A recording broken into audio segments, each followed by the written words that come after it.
Welcome to the Nonprofit Exchange Podcast. Stories by leaders for leaders to help you raise the bar on your own excellence, to release the potential inside of you. Now, here's today's podcast.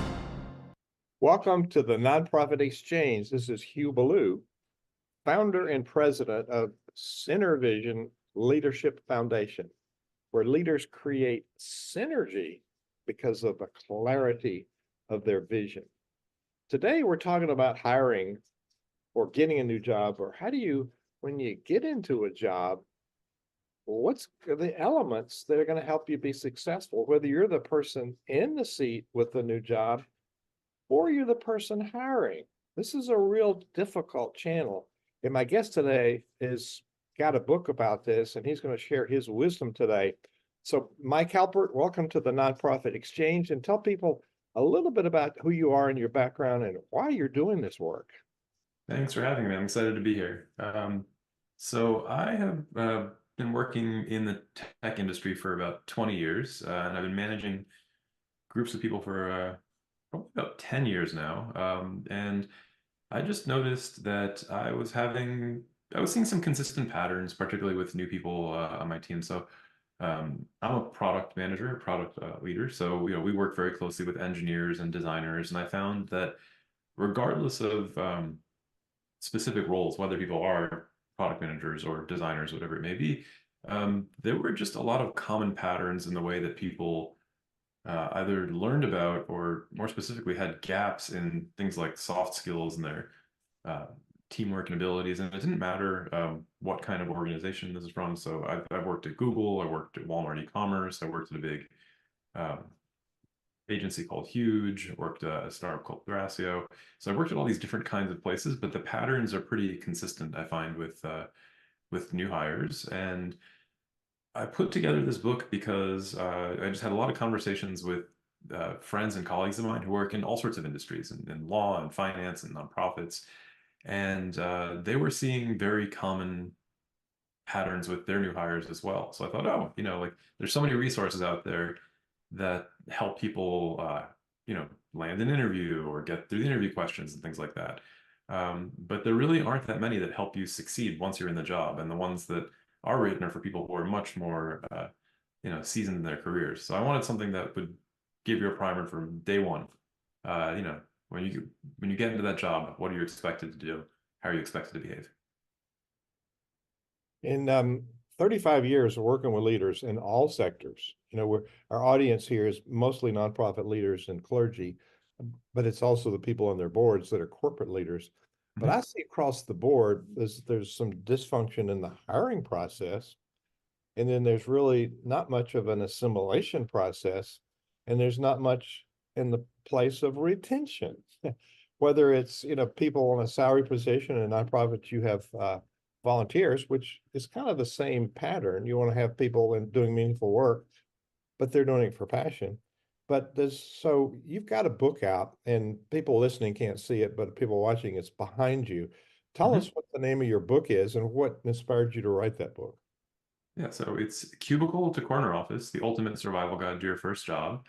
And I think what inspired me is just the amount of time that I spend coaching young people on my team, I think was really the source of inspiration. And like I mentioned, I started seeing kind of repeatable patterns over and over again in terms of what people were struggling with, things that they needed to learn. I was giving people, similar lessons over and over again. And I just realized, like, hey, I don't think any of this is written down. So maybe it would be useful to, put it together in some kind of easily digestible format. Wow, David, we see this a lot. It's amazing. I mean, this is almost 400 interviews, Mike. It's amazing. We've not had anybody talk about this in 9 years, isn't it? No, it's amazing to me that, like he said, there's so many books out there that'll teach you about interview skills and what are the right ways to approach and dress for success and all this other stuff. But they don't talk about the challenges that new graduates or people who are, seeking a new higher position with a different company. There's no books like that, and I'm glad to hear that he's come up with one. So maybe, could you give us some examples possibly of what you've encountered that are pretty routine challenges that graduates are facing and the hiring managers by the same tone are facing as well?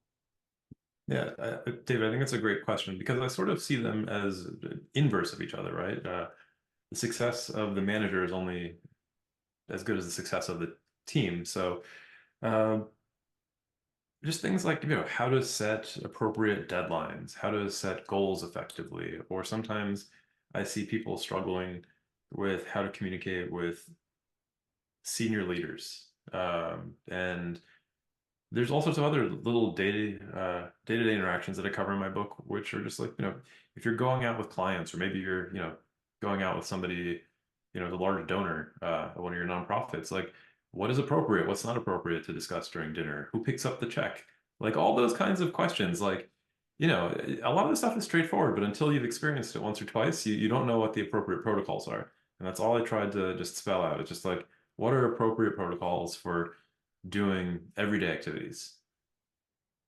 That's a good point. Good point. It's something comes to mind that says this is like etiquette school for doing fitting in and excelling in your position. So that's great. Yeah, exactly. What do you think? Don't put your fork on the dirty fork on the placemat. That's it. And there's a lot of subtle things that are sort of hidden. Now, we talked a little before we went live about millennials coming to the workplace, but there's multiple generations now. Don't let on, but David and I are boomers. But boomers pretty much are leaving the workforce and then trying to transfer. So there's not much of a communication system in many places where we've been. I don't care if you're new in a job, if you've been in a job, if you're in charge or you're trying to do your best. So what about communications do you speak to in your book? Yeah, so I think, communications come in lots of different formats, and I think it becomes even more challenging as you work in a larger organization, right? Because you're not just communicating with your direct manager, sometimes you're communicating with partner teams, you're communicating with clients, you're communicating with customers, you're communicating with leadership, you're communicating with other teams who are supplying you with data or all sorts of other things. So, what I tried to cover in my book is a bunch of different things. And I tried to start with the basic fundamentals.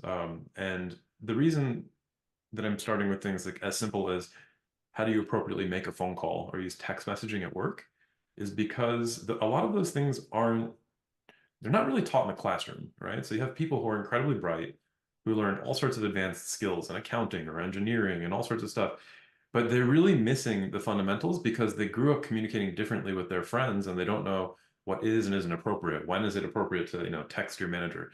You text them at, 9 o'clock at night, all those kinds of things that aren't really expressly covered. And I thought it was important to include those things because what I found, particularly over the last couple of years, is that a lot of those things are little soft skills that you pick up when you're in an internship or something like that. And because the world has gone so remote and virtual during COVID, and you have all of these hybrid work schedules and things like that, a lot of college kids were just robbed of, the opportunities to have in-person interactions and to learn these things in the office. So they're trying to pick it up and do these things from home, but without explicit guidance, they're making a lot of mistakes. So I think those are some of the simple ones, right? Like what is appropriate, telephone protocol? How do you leave voicemails with enough information appropriately? All those kinds of things. But then it gets a little bit more nuanced with how do you use tools like Slack or Microsoft Teams for group messaging? How do you know what's appropriate for an email versus a Slack message? How do you think about, what gets sort of permanently documented versus what's more of an impromptu, conversation? So I think I see conversation as a spectrum, right? Like some things are very ephemeral and you get to the point where things are, concrete and written, but there are different tools for every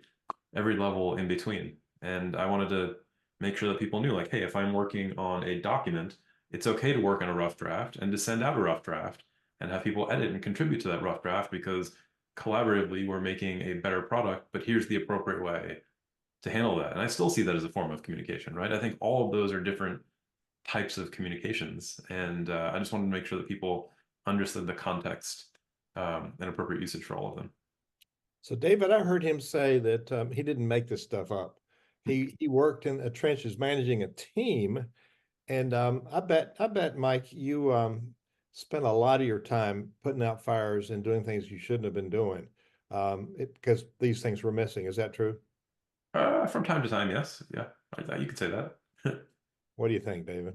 Well, you're right, Hugh, in that there's that always that kind of thing that has to happen. But when I was going through from military to the secular world, it was different for me. But I can see that there's a lot of misconceptions, or because of those unwritten rules, there's probably some immediate tentativeness of the hiring person. There's tentativeness of the recruit, and how do you iron those things out? Mike, have you got any suggestions for us? Yeah, I think what's tricky as a manager is particularly when you think about some of these, social skills and things like that, is we tend to assume people know or have mastery over things that we understand. And it's very hard it's kind of like riding a bicycle, right? Like, in the sense that, like, once you know how to do it, it's hard to unknow how to ride a bicycle. But if somebody comes up to you and says, like, how do I do this? Like, your thoughts are like, well, what do you mean you don't know how to ride a bicycle? I thought we talked about going from point A to point B together. And I think that that's actually probably the biggest misconception of managers. Like, we talk about things superficially, using social media, being able to complete these kinds of projects or submit these kinds of files. But I think that until you actually get down to the nitty-gritty and you can figure out ways to evaluate whether people know how to develop a certain kind of, spreadsheet, or know how to put together a certain kind of report, or, are exceptionally good at sending out status updates, until they see maybe some examples or templates of how other people have done this successfully. Like, I think it's dangerous to assume that somebody knows what they're talking about, even if they seem smart. That's a good point. Some of the things you're talking about have nothing to do with whether you're smart or not. Nope, not at all. It's those intangible things that are missing so often. Now you're targeting people coming out of college getting their first job with the book. Mhm. I would offer a perspective that is probably good for people even changing jobs, or people that are leaders that are hiring somebody in a new position, whether they're right out of college or not. I think a lot of these things remain hidden to leaders in corporate America, and it's compounded when you have somebody paid on a staff of a nonprofit and they have to relate to a volunteer board of directors and a whole bunch of volunteers on committees. So that communication you talked about is amplified in this situation, and it's really a whole lot more difficult than it is in the corporate sphere. Any of that trigger some thoughts for you? Yeah, I think what comes to mind, my wife works at a nonprofit. She works in marketing, helping get the word out about this animal preserve that she works at. And I would say, like, I think one of the more interesting things is how they do goal setting, and some of those activities, and then how they actually, do status updates and check-ins and things like that. Because, it's hard to say. It's like, well, do we have a rigorous method for how we set goals the way that, a Google or an Amazon would set goals through, like, an OKR process? Or are we just trying to sound, like we're being very ambitious, but then once, you get closer to those deadlines or to those goals, like, did we perhaps oversell our capabilities? I think that's probably very common in the foundation world. So, like, even thinking about those kinds of things, like, what is realistic? How do you set realistic targets in the context of what your organization can do based on past data and all those kinds of things? I think I try to cover a lot of these different topics. I know it's a pretty wide swath of things to cover, but I think that's one of the things I see quite a bit in the nonprofit world. One of the things that come to my mind from the new onboarding position that hiring managers and recruits are faced with is the difference in the tools that are used from company to company. I know that because I'm not thoroughly trained in computer software or anything like that. I'm a user, but everybody that I come across uses different tools. Some people will use Monday, some people will .com, some people will use another type of project management software. There's Slack, there's all those other things. Do you find, or when you're researching them, putting your book together, did you find that there's a convoluted onboarding process that people do differently everywhere they go? I don't know if it's a convoluted onboarding process. I think different companies are better at different parts of the onboarding process. So I would say some just kind of throw you into the abyss. They say, hey, sign these HR forms and you're off to the races. Some spend quite a bit of time integrating you into the company culture and teaching you about their leadership principles, and then giving you some foundations on the key software that's used. What's funny about some of the tools that you mentioned, like Monday and Slack and things like that, I actually find giant companies, unfortunately, they have many versions of tools that they use that are often competing with each other. So it's not so much like, is Teams better than Slack? I would say for the most part, they're 85% the same.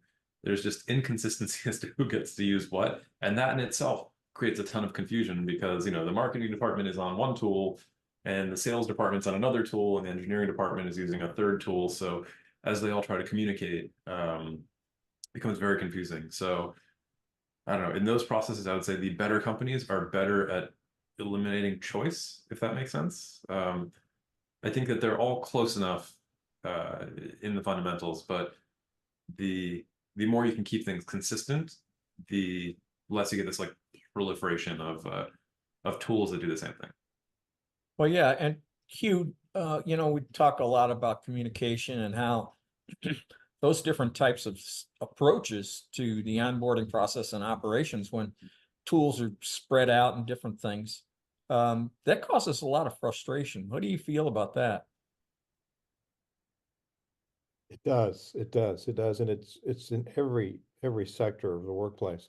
I think the big thing that's coming to my mind now, I don't know if this is your question or not, David, but it's Mike, your book is more valuable to any kind of industry because replacing an employee is a lot more expensive than we realize. Yes, And it you is. think, are we just going to hire a new person? But you think about all the factors. It's very expensive. So your book actually helps people save a lot of money. What do you think? Yeah, I'd hope so, because I think particularly with, I think I wrote my book a little bit more so with the concept of like high potentials in mind. People who went to good schools, who have always gotten good grades, who want to advance up the ladder, things like that. So I just wanted to make sure that they were well equipped. But I think your point is spot on. Being able to concretely explain what growth means to those people, I think, for instance, on my team, so I lead a product team, and I have a skills assessment that I run with people every year that we do as part of their annual evaluation, and it covers both technical skills and soft skills. So in technology, it's things like how good are they at market research? How good are they at writing technical specifications? How good are they at designing prototypes for the kinds of tools that they're building? Which I would say there are slightly more of the hard skills. But then for the soft skills, how good are you at collaborating with stakeholders? How good are you at working with engineers? How are your presentation skills? All those kinds of things. And when you start laying them out concretely in all these different buckets, you give people a pretty clear formula for what growth actually means in their role. And the way I think about promotions and things like that is that a promotion is not given, it is taken. And what I mean by that is when you start operating at the next level, it is You have to be able to demonstrate, hey, these were the expectations of people at the most junior level. Here's the expectations at the next level. I am clearly checking the box here, here, here, and here. Other people would agree with that assessment. Don't you think it's appropriate for me to be promoted? So I think that's generally how I try to approach promotion conversations on my team, and I think being able to show people clear growth like that, or coach them towards the skills that they need to develop to have growth, is what keeps people motivated and excited and helps retain them. If you don't show them a path towards that, then I think that they become demotivated, and that's when they look, they'll take a $5,000 or $10,000 raise as a reason to jump ship and go to another company. And in the grand scheme of things, it's not that much money to your point, to retain somebody and not have to go through training and do all those kinds of things. So I think it's important to give people a clear path. Yeah. And downtime for the person that's mentoring them, and the downtime for the hiring process, and. So we're not here to sell books, but if people are getting their first job, I'm going to suggest they buy 2 books, because you need to give one to the person that's hiring you. Because, how will this help people who have a dumb boss who is dysfunctional and it's really a challenge, and they're the ones that need the upgrade? Or maybe you don't want to go there. It's a good question. I think it's, I don't know. What do you guys think? I don't think it's rude to suggest books and have like reading clubs like that at work. I think if it's more so that you don't just give it to your boss, but you say, hey, I think that this book would be really helpful for my whole team, and you pick up 5 copies and you give it to everybody, and just say, like, why don't we all check in a month and review what we learned? That's an appropriate way to do things. Oh, David, that's brilliant. And I'm not doing that to try to sell more copies. I'm just saying, whether it's my book or any other topic, I think that's an appropriate way to get people on the same page. And if your boss is not responsive to that, then you have a bad boss and it's time to look for a new one. Well, that just fills in that little phrase that you see on LinkedIn and other platforms, that people don't leave a company, they leave a bad boss. Mhm. So yeah, you've hit it on the head there. Those book clubs I have seen in other organizations, and I've participated in them as well. And I believe if the manager is involved in it, he's setting a good example, and it's actually gets people on the same page. And I would say that that's a pretty valuable thing to accomplish. So your book is great stuff. Hugh, don't you think that that, like you said, works for both the new person or the person coming to a company that's trying to step up into a newer position, as well as the hiring people? So thanks. Appreciate that. Yeah, there's just a number of good uses. So that, that idea that you just put out there, with the book club, I have been in groups like that, and the leader was part of it. Now, it so happened that leader was the one that initiated it, but hey, we could go to the boss and say, hey, I think this is maybe a book that would help us be a better team and support you better. Would you lead a discussion around this? And maybe each person in the team could take a chapter and report on it.